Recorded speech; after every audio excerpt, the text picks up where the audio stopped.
विधानसभा चुनाव की अगर आप बात करते हैं तो बमुश्किल 5 महीने का वक्त बचा है, ये आपको भी पता है। ऐसे में जितनी भी सियासी पार्टियां हैं उन्होंने दमखम दिखाना शुरू कर दिया है। और इसी के साथ अब बड़ी खबर से आपको रूबरू कराएं। यूपी में 4 कार्यकारी अध्यक्ष बनाने की तैयारी में कांग्रेस है। सूत्रों के हवाले से खबर मिल रही है। यही हम आपको बता रहे थे कि एबीपी गंगा पर चुनाव से जुड़ी हर एक अपडेट आपको मिलनी है। और ये देखिए कांग्रेस की तरफ से क्या जानकारी मिल रही है कि 4 कार्यकारी अध्यक्ष हो सकते हैं। उत्तराखंड में तो ये फॉर्मूला काम ही कर रहा है, लेकिन अब लगता है जातिगत समीकरण साधने की कोशिश में 4 कार्यकारी अध्यक्ष आ सकते हैं। ब्राह्मण वोटों पर भी कांग्रेस की नजर है। कांग्रेस क्या हर किसी की नजर है, लेकिन कांग्रेस की स्ट्रैटेजी का एक हिस्सा हो सकता है। महाराष्ट्र सहित कुछ राज्यों में ये फॉर्मूला तो पहले ही अपना चुकी है कांग्रेस, जहां 2022 से पहले कांग्रेस की टीम का विस्तार होना है, जिसमें बड़ी अपडेट यह है कि 4 कार्यकारी अध्यक्ष हो सकते हैं। अब उत्तर प्रदेश जैसे बड़े राज्य में और सबसे बड़े चुनाव में 4 कार्यकारी अध्यक्ष बनाए जाएंगे, तो किन आधार पर बनाए जाएंगे? तो खबर यह भी आ रही है कि जातिगत समीकरण को साधने की कोशिश होगी और ब्राह्मणों को वरीयता तवज्जो दी जा सकती है, क्योंकि उस वोट बैंक पर सभी सियासी दल निगाहें गड़ाए बैठे हैं। और जिस तरीके से उत्तर प्रदेश की सियासत में ब्राह्मण साधो अभियान चल रहा है, उसके मद्देनजर 4 कार्यकारी अगर अध्यक्ष बनाने की तैयारी में कांग्रेस है, तो सूत्र कहते हैं कि यहां जातिगत समीकरण साधा जाएगा और ब्राह्मण को भी फोकस किया जाएगा, ये सूत्र कहते हैं। अब देखिए इस पर ऑफिशियल मुहर कब तक लगती है, लेकिन कांग्रेस का ये जो फॉर्मूला चला आ रहा है 4 कार्यकारी अध्यक्ष बनाने का, पड़ोसी राज्य की बात कर लें, महाराष्ट्र की बात कर लें, तो लगता है कांग्रेस को ये रास आ रहा है कि 4 कार्यकारी अध्यक्ष हों। खासकर उन राज्यों पे निगाहें ज्यादा होती हैं हर पार्टी की जहां चुनाव आने वाले होते हैं। ऐसे में उत्तर प्रदेश से ये बड़ी जानकारी कांग्रेस के लिए। चलिए ज्यादा डिटेल हमारे सहयोगी से लेते हैं। शैलेश हमारे साथ जुड़ चुके हैं लखनऊ से, जहां इस वक्त सियासी उठापटक चल रही है। और इस बीच अगर कांग्रेस की ये स्ट्रैटेजी होती है शैलेश, तो बाकी पार्टियां इसे कैसे देखेंगी और पार्टी के भीतर जो टीम है वो इसे कैसे देखेगी? 4 कार्यकारी अध्यक्ष वाली बात अगर सामने आती है तो देखिए, निश्चित रूप से ये बात एक बार आज से कुछ समय पहले भी चर्चा में आई थी, लेकिन उसके बाद ये दब गई। लेकिन अब एक बार जब प्रियंका गांधी फिर से लखनऊ में मौजूद हैं, उनकी बैठकों का आज देखिए दूसरा दिन है, तो एक बार फिर से ये चीज़ निकलकर सूत्रों से सामने आ रही है कि एक बार फिर चर्चा हुई है इस मुद्दे को लेकर। हालांकि आधिकारिक रूप से कोई अभी बोलने को तैयार नहीं है, शायद इस वजह से कि नाम तय हो जाए तब उसके बाद। और दूसरा देखिए चुनाव को लेकर स्ट्रैटेजी है, तो कोई भी दल अपनी स्ट्रैटेजी को पहले नहीं खोलना चाहता है। लेकिन फिलहाल जो चर्चा में ये बात आई है वो सूत्रों से बाहर आई कि 4 कार्यकारी अध्यक्ष यहाँ पर बनाने के ऊपर मंथन हुआ है। और इस जो 4 कार्यकारी अध्यक्ष अगर बनाए जाते हैं तो उनमें सबसे ज्यादा ध्यान दिया जाएगा जातिगत समीकरण का, यानी हर वर्ग को कैसे साधना है इसके ऊपर फोकस किया जाएगा। जहां तक देखिए इसको अगर हम इस तरह भी देख सकते हैं कि प्रियंका अगर यहाँ पर मौजूद है, तो एक तरह से जो टीम प्रियंका है यूपी की, क्योंकि वो यूपी प्रभारी भी है, तो एक तरह से टीम प्रियंका का विस्तार, उसका एक एक्सटेंशन के रूप में हम इसको देख सकते हैं कि कैसे हर किसी को साधा जाए आगामी चुनाव में। दूसरी जो आपका एक सवाल था बाकी दलों को लेकर, तो देखिए बाकी दल भी इस अलग अलग तरीके से जातिगत समीकरण साधने पर पहले से काम कर रहे हैं। अगर हम बात करें देखिए सपा की, तो प्रबुद्ध वर्ग के सम्मेलन होते हैं, अलग अलग वर्ग के लिए होते हैं, ब्राह्मणों के लिए अलग होता है, जो पिछड़ा वर्ग है उसके लिए अलग होता है, किसानों को अलग साधा जाता है। तो अलग अलग वर्ग के ऊपर फोकस करके वो काम कर रहे हैं। इसी तरह बसपा को आप देखिए तो वो ब्राह्मणों के लिए अलग से सम्मेलन करती है, यानी जाति विशेष को साधना। भाजपा की अगर बात करिए तो इस तरह से भी वो साधने के काम करते सम्मेलन कार्यक्रम से। दूसरा, जितने अभी हमने कुछ दिनों में देखा जो प्रकोष्ठ बनाए गए अलग अलग तरह के, उन प्रकोष्ठ में सभी जाति धर्म के लोगों को अच्छा शैलेश, ये देखिए अगर कांग्रेस की बात हम और कांग्रेस की स्थिति अभी आज के डेट में, आज के दौर में देखते हैं, तो कांग्रेस के लिए सभी ये सामने आता है कि अंदरूनी थोड़ी सी पावर की कमी महसूस होती है। लगता है कि जमीनी स्तर पर कार्यकर्ता इतने उत्साहित हैं या एकजुट हैं कि नहीं है। उत्तराखंड की तो बात अलग थी, यहां पर अगर 4 कार्यकारी अध्यक्ष बनाए जाते हैं तो अंदर सिर्फ फुटबॉल की नौबत तो नहीं आनी है ना, यहां तो स्मूथ चलेगा। और क्या इससे मजबूती मिलेगी पार्टी को? देखिए यही वो वजह है जिसके चलते अभी इस बात का ऐलान नहीं किया गया है, क्योंकि कोई भी देखिए चुनाव का समय है, एक गलत फैसला पार्टी को बड़ा नुकसान पहुंचा सकता है। यही वजह है कि कोई भी फैसला लेने से पहले, कोई भी घोषणा करने से पहले हर पहलू के उसके हर पहलू पर मंथन किया जा रहा है। पूरी टीम मंथन कर रही है। अगर हम कल पहले इनकी बैठक की बात करें तो देखिए, प्रदेश इलेक्शन कमेटी की बैठक होती है जिसमें गाइडलाइंस तय होती है कि जो प्रत्याशियों का चयन है उसका आधार क्या होगा। इसके बाद स्ट्रेटेजिक कमेटी, एडवाइजरी कमेटी, और उसमें किन मुद्दों को लेकर जाएंगे और किस तरह से क्या रणनीति होगी, इस पर मंथन होता है। लेकिन इन चीजों की घोषणा न करने के पीछे बड़ी वजह है कि पहले उसके हर पहलू को देखा जा रहा है, सबकी पहलू को देखा जा सकता है। लेकिन हाँ, कांग्रेस जमीनी स्तर पर पार्टी के भीतर तमाम कार्यकर्ता एकजुट होते हैं, उनकी मजबूती बहुत मायने रखती है। इस पर मंथन चल रहा होगा। आपका शुक्रिया शैलेश तमाम जानकारी का। जहां बाहुबली विधायक विजय मिश्रा के बेटे का वीडियो वायरल हुआ है। वायरल वीडियो में विधायक के पुत्र विष्णु मिश्रा ने भदोही पुलिस और वाराणसी एसटीएफ पर बड़ा आरोप लगा दिया है। 7 सितंबर 2021 को गोपीगंज थाना में हमारे खिलाफ लिखी गई एफआईआर फर्जी है, ये कहते हैं विजय मिश्रा के बेटे विष्णु मिश्रा। पुलिस ने जिस दिन मुझ पर मुकदमा किया था उस दिन तो मैं महाराष्ट्र में था, ये कह रहे हैं विष्णु मिश्रा। पैसों की खातिर हमें फंसाने की कोशिश की जा रही है। और क्या कहा है विष्णु मिश्रा ने, जरा आप भी सुनिए। हम महाराष्ट्र के मुंबई शहर के एक होटल में हैं और इस होटल में तकरीबन 7 तारीख को 11 बजे, यदि एसटीएफ ने मुझे 5:30 बजे चंदन के घर में देखा है ज्ञानपुर में, तो आज भी हिंदुस्तान में कोई ऐसी सुविधा नहीं है कि हम 11-12 बजे इस होटल में पहुंच सकें उसी दिन। ये रहा होटल का नाम, आप बाकायदा देख सकते हैं। और क्या कहते हैं, यहाँ मैंने अपने आईडी से चेक इन किया है, बिल हम यहाँ से ले रहे हैं। हाँ, तो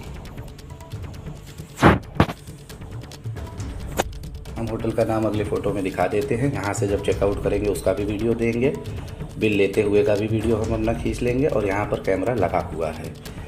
तो सवाल ये है कि राम बदन सिंह और एसटीएफ ऐसा क्यों कर रहे हैं? ये फर्जी मुकदमा क्यों लगाया जा रहा है कि विष्णु मिश्रा के पास एक 9mm पिस्टल वो छोड़ के चले गए? इसका सारा मकसद ये है कि जब मैं सरेंडर करूं, जब मैं गिरफ्तार हूं, तो वो हमसे वो पुलिस इंटरोगेशन या पुलिस रिमांड का परमिशन जज से मांग सकें। तो विजय मिश्रा बाहुबली हैं और भदोही से हैं, ज्ञानपुर सीट है उनकी, और उनके सुपुत्र हैं विष्णु मिश्रा, जो कह रहे हैं कि हम तो महाराष्ट्र में मौजूद हैं। ये देखिए, हमारे पास सारे दस्तावेज हैं और हम पर एसटीएफ ने जो आरोप लगाए उस दिन मैं वहां था ही नहीं। तो ये पूरा मामला है, इसकी डिटेल लेंगे। हमारे सहयोगी रोहित हैं, रोहित गुप्ता हमारे साथ फोन लाइन पर मौजूद है। रोहित, ये किस मामले की बात कर रहे हैं विष्णु? ये कौन सा मामला है जिसके लिए इन्हें एसटीएफ की ओर से ये एफआईआर की गई है? जी, मैं बता दूं कि 7 तारीख को भदोही पुलिस की तरफ से एक उनके पोर्टल पे एक मैसेज आया हम सारे पत्रकारों को कि फरार विष्णु मिश्रा की छापेमारी की गई है, जहां से वो विष्णु मिश्रा दोबारा फरार हो गए हैं अपना 9mm पिस्टल लेके। और उस छापेमारी में वाराणसी की एसटीएफ थी और भदोही की पुलिस थी। तो 7 तारीख को फरारी का मामला इनके ऊपर दोबारा एफआईआर दर्ज किया गया था। जिसके विष्णु मिश्रा का आज जिस तरह से वीडियो आया है, वायरल हो रहा है, इन्होंने अपना बयान जारी किया विष्णु मिश्रा ने। ये लगता है कि कहीं ना कहीं मामला कोई संदिग्ध है, ये तो अब आगे की जांच में पता चलेगा। तो अगर इतने सबूत हैं तो भाग क्यों रहे हैं? जी, विष्णु मिश्रा को ये डर है कि कहीं ना कहीं उनको जान खतरा है। जिस तरह से उनके पिताजी विधायक विजय मिश्रा ने भी आरोप लगाया था कि हमको जान का खतरा है, कुछ लोग हमारे पीछे लगे हैं, हमको मरवाने की साजिश कर रहे हैं। और इस तरह की तमाम चीजें जो आशंकाएं हैं, उनकी बेटी का भी इस तरह से एक बयान आया था कि गाड़ी नहीं पलटनी चाहिए और तमाम ऐसी बातें तो वो सामने आई थी। लेकिन इन्हें किस बात का डर है? और अगर इतने सबूत हैं तो पुलिस से ये लुक्का छुपी वाला खेल क्यों चल रहा है? अब ये तो विष्णु मिश्रा के सामने आने पर ही पता चल सकता है कि आखिर ऐसा कौन सा डर है कि जो ये भागे फिर रहे हैं। जी बिल्कुल। और देखिए, ये एफआईआर फर्जी बताई जा रही है और कह रहे हैं कि मुझे फंसाया जाए, पैसों के लेन देन की भी बात कर रहे हैं, पैसों की खातिर फंसाया जा रहा है, ऐसा भी कह रहे हैं रोहित। जी, वीडियो में जिस तरह ये वायरल वीडियो हो रहा है, इसमें साफ साफ ये कहते हुए दिखे जा रहे हैं कि पैसों की खातिर जो है हमको फंसाया जा रहा है, और हमें विधायक के नाम पे हमको भी फंसाया जा रहा है, ब्राह्मण होने के नाम पे हमको फंसाया जा रहा है। जिस तरह से वीडियो दिखा जा रहा है, तो वीडियो की पुष्टि तो एबीपी न्यूज नहीं करता, एबीपी गंगा न्यूज नहीं करता है, लेकिन जिस तरह से वीडियो में कहा जा रहा है तो ये बात अपने आप में संदिग्ध माना जा रहा है। चुनाव करीब है रोहित, और जिस तरीके से भदोही में और ज्ञानपुर सीट पे लोगों को एक भावना के साथ जोड़ने की कोशिश की जा रही है, हो सकता है ब्राह्मण विरोधी रवैया दिखाने की कोशिश भी हो। हालांकि ये सारी बातें अभी स्पष्ट नहीं है, ऑफिशियली क्या होगा ये पुलिस की कार्रवाई पर निर्भर करता है। आपका शुक्रिया तमाम जानकारी के लिए रोहित। आगे बढ़े, बात करें AIMIM के बाद ओपी राजभर ने मुख्तार अंसारी को चुनाव लड़ने के लिए ऑफर दिया है। ओम प्रकाश राजभर ने मुख्तार अंसारी को गरीबों का मसीहा बता दिया है।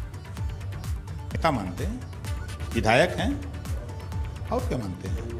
बिल्कुल मसीहा हैं। वो जिस क्षेत्र में है जहां से वो बार बार चुनाव, आप अपनी पार्टी में लेंगे मुख्तार अंसारी? वो हमारी पार्टी में शामिल होना चाहें तो स्वागत है उनका, टिकट भी देंगे? बिल्कुल देंगे, क्यों नहीं देंगे। जहां से लड़ना चाहेंगे। उनको हम अपराधी नहीं मानते। जब तक न्यायालय से सजा न हो जाए तब तक हम सजायाफ्ता कैसे मान लें। हम लोगों का इस्तेमाल हुआ है, चाहे वो मुस्लिम MLA रहे हों, चाहे मुस्लिम MP रहे हों। जब ज़रूरत पड़ी BSP ने मुख्तार का इस्तेमाल किया, उनकी ज़रूरत पूरी हो गई तो उन्होंने उठा करके फेंक दिया। मुख्तार अंसारी के ऊपर कौन सा मुकदमा साबित हो गया? अच्छा, इसके पहले वो अपराधी नहीं थे जब आपने टिकट दिया था उनको BSP से, उनके भाई को आपने टिकट दिया, तो इसके पहले वो अपराधी नहीं थे। उनके बेटे को आपने टिकट दिया। अगर मुख्तार अंसारी साहब ये चाहते हैं कि वो MIM से चुनाव लड़ना चाहते हैं तो पार्टी हमारी B फॉर्म देने को तैयार है। सियासी सरगर्मी तो खूब है, लेकिन इसी बीच दिल्ली NCR में आज मूसलाधार बारिश भी हुई है। जल भराव की स्थिति भी देखने को मिली है, तो कहीं सड़क के धंस जाने की तस्वीर तक आई है। ये गाजियाबाद की 4 अलग अलग तस्वीरें आप देख लीजिए। बारिश के बाद सड़कों का क्या हाल है आपके सामने है।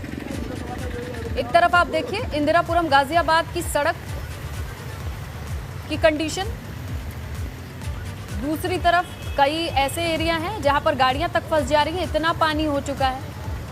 और मोदी नगर गाजियाबाद की तस्वीरें देखिए, ये सड़क है लबालब भरा हुआ है, पानी ऐसा लग रहा है कि तालाब हो। सड़कों की हालत देखिए कैसे चल रही हैं गाड़ियां। और ये देखिए इसी बीच में ये दूसरा पहलू भी है बारिश का, जहां सड़क पर पानी तो भरता है लेकिन बच्चों के लिए अलग खुशी है। कहीं तालाब है तो कहीं स्विमिंग पूल देखने का नजरिया है। चलिए अब गाजियाबाद के इंदिरापुरम की तस्वीर देखिए। यहाँ बड़ी सीरियस कंडीशन है। बारिश के बाद एक सोसाइटी के पास जो सड़क है उसकी हालत आप जरा देखिए, कई फीट गहरा गड्ढा बन गया है। इस सड़क से आने जाने वाले लोगों के लिए ये बहुत बड़ी चुनौती। हालांकि सड़क को बंद कर दिया गया, कुछ बैरिकेडिंग भी दिखाई दे रही है। एहतियातन आवाजाही रोकनी पड़ी है क्योंकि जो हालत है वो आपके सामने है। तो गाजियाबाद इंदिरापुरम इलाके की एक सोसाइटी के पास की ये सड़क है, तो लोगों को अब दिक्कत तो होगी ही। और इतना गहरा गड्ढा दिखाई दे रहा है कि इसे तुरंत मेंटेन करना, इसे तुरंत ठीक करना भी इतना आसान नहीं होगा। गाजियाबाद में सुबह से तेज बारिश हो रही है और जगह जगह पानी भरने के बाद क्या स्थिति है। पौष इलाके की भी बात कर लीजिए आप। राजेंद्र नगर की ये सड़कें हैं, पानी ही पानी। कहाँ ड्रेनेज सिस्टम, कहाँ मेंटेन सड़कें, सारे दावों की पोल खोलती ये तस्वीर आपके सामने है। जिले की कई कॉलोनी और सड़कों पर ऐसी ही कंडीशन है। अब लोग घर से बाहर कैसे निकले? गाजियाबाद में हो रही है सुबह से तेज बारिश और बारिश के बाद भर गया है सड़कों पर पानी। जलमग्न हो गई हैं सड़कें, जिसकी वजह से जो वाहन हैं उन्हें काफ़ी परेशानी का सामना करना पड़ रहा है। जो पैदल जो लोग हैं उन्हें भी काफ़ी परेशानी का सामना करना पड़ रहा है।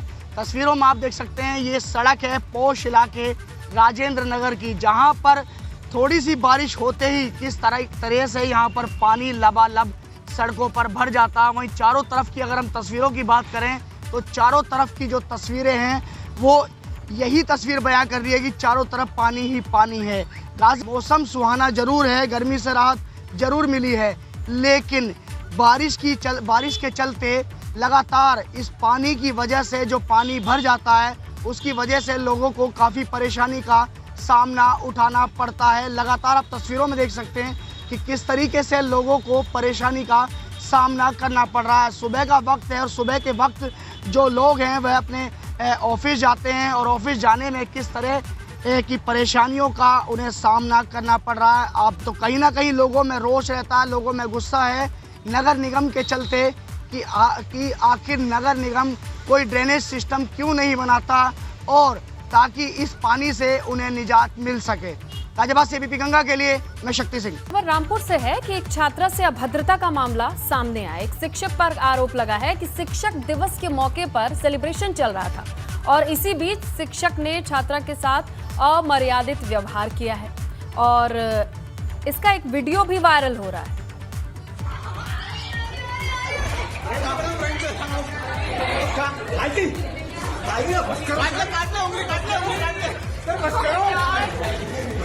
तो ये टीचर्स डे का सेलिब्रेशन है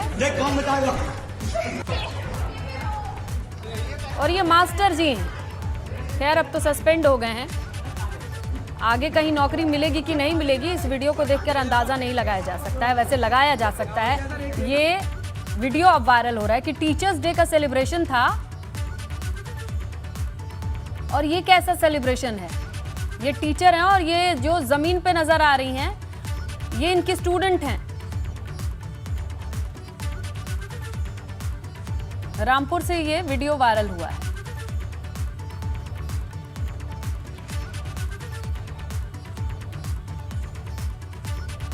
आगे बढ़ते हैं, बात करते हैं टोक्यो ओलंपिक में गोल्ड मेडल जीतने वाले नीरज चोपड़ा ने ट्विटर पर एक तस्वीर शेयर की है। नीरज चोपड़ा अपने माता पिता के साथ जिसमें नजर आ रहे हैं, साथ ही ट्वीट करके लिखा है, आज जिंदगी का एक सपना पूरा हुआ है जब माँ पापा को पहली बार फ्लाइट पर बिठा पाया। सभी की दुआ और आशीर्वाद के लिए हमेशा आभारी रहूंगा। तो इस पिक्चर से आप समझ सकते हैं कि नीरज कितने ज़मीन से जुड़े हुए हैं और कहाँ से आते हैं और आज कितनी बड़ी बात है अपने माता पिता को फ्लाइट पर बिठाने के बाद एक फ़ोटो शेयर की है और अच्छा सा कैप्शन भी लिखा है कि आशीर्वाद से माता पिता को फ्लाइट पे बिठा पाया हूँ। और ये देखिए बड़ी प्यारी सी तस्वीर है जिसमें मुस्कुराते हुए तीनों चेहरे दिख रहे हैं। माता पिता के चेहरे पर एक गर्व की अनुभूति साफ झलक रही है।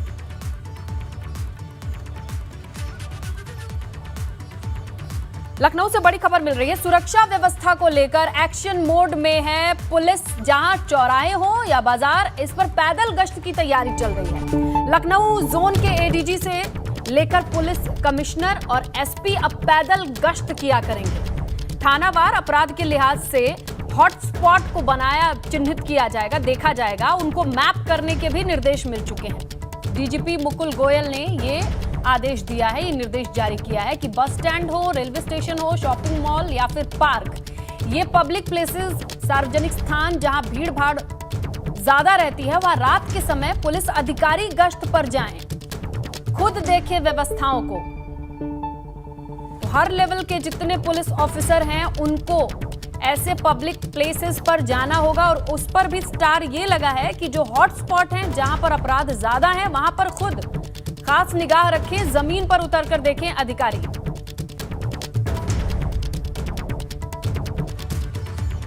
तो इसी खबर के साथ गंगा दोपहर में इतना ही। खबरों का सिलसिला जारी है, आप बने रहिए एबीपी गंगा के साथ। Coming up presented by Eco Plus cement and steel. लगाइए खुशियों को घर लाइए।